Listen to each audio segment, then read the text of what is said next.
ओम नमः शिवाय। नमस्कार दोस्तों, स्वागत है आप सभी का आपके अपने यूट्यूब चैनल खुशहाल ज़िंदगी में। दोस्तों, आज बात करेंगे करवा चौथ के सरगी से संबंधित कुछ जरूरी नियमों के बारे में। दोस्तों, प्रत्येक वर्ष कार्तिक मास के कृष्ण पक्ष की चतुर्थी तिथि पर करवा चौथ का व्रत प्रत्येक सुहागिन महिलाएं अपने पति की लंबी आयु तथा सुखी संपन्न वैवाहिक जीवन की कामना के साथ करती हैं। यह व्रत निर्जला व्रत रखा जाता है। सूर्योदय से चंद्रोदय तक का यह व्रत होता है। इस साल 2023 में 1 नवंबर को करवा चौथ का व्रत रखा जाएगा।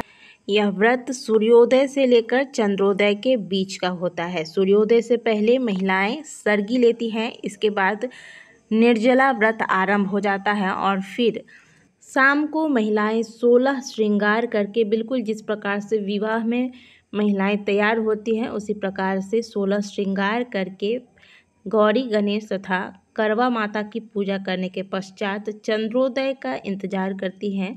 चंद्रोदय के पश्चात चंद्रदेव को अर्घ्य देने के बाद पति का मुंह देखकर पति के हाथ से जल ग्रहण करके फिर अपने व्रत को खोलती हैं। इस बार का करवा चौथ कई शुभ योगों में आया है और करवा चौथ एक ऐसा व्रत है जिसकी तैयारी में महिलाएं कई दिनों से लगी रहती हैं। करवा चौथ के कई नियम हैं, इसमें से सरगी, जो कि जहाँ से आपके व्रत का आरंभ होता है, वह है सबसे पहला नियम है सरगी। तो सरगी के बारे में बात करेंगे। सरगी से संबंधित कुछ जरूरी नियमों का आपको ध्यान रखना चाहिए। सरगी कब लेना है, सरगी लेने का सही समय क्या है, सरगी लेने से पहले क्या आपको स्नान करना आवश्यक है, सरगी में आपको कौन कौन सी चीज़ें लेनी हैं, और अगर आपके यहाँ कोई बड़ा बुजुर्ग नहीं है, आपकी सास नहीं है या फिर घर में काकी सास मामी सास भी होती हैं, अगर ये कोई नहीं है फिर आप किसके हाथ से सरगी ले, पूरी जानकारी आज के वीडियो में हम आपको देने वाले हैं। करवा चौथ का आरंभ सरगी से ही होता है, इसलिए करवा चौथ में सरगी का यह नियम बहुत ही महत्वपूर्ण माना जाता है। जो भी सुहागिन महिलाएं इस व्रत को धारण करती हैं उनके सास के द्वारा उन्हें सरगी दी जाती है।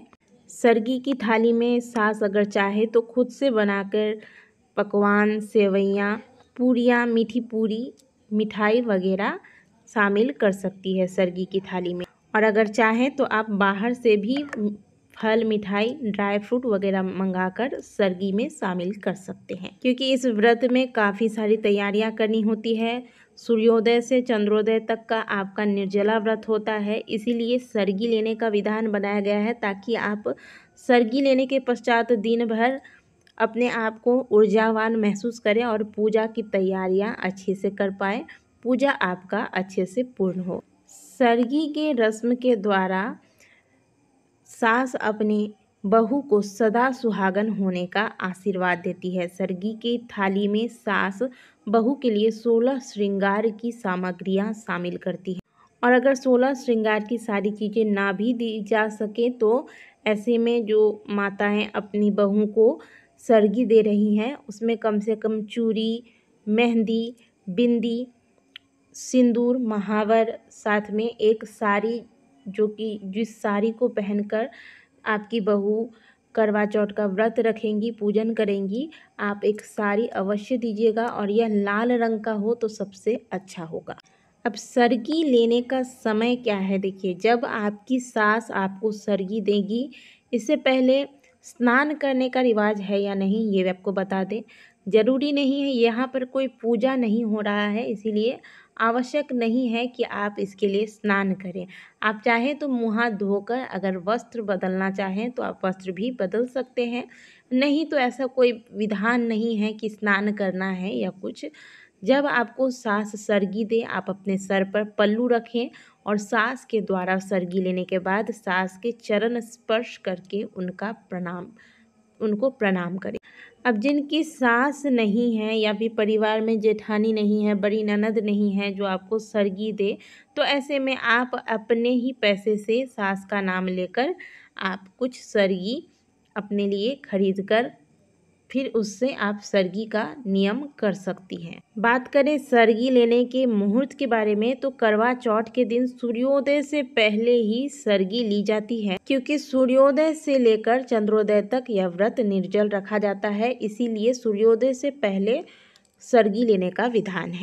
तो जैसा कि हमने आपको बताया कि स्नान करना इसमें ऐसा बहुत ज़रूरी नहीं है।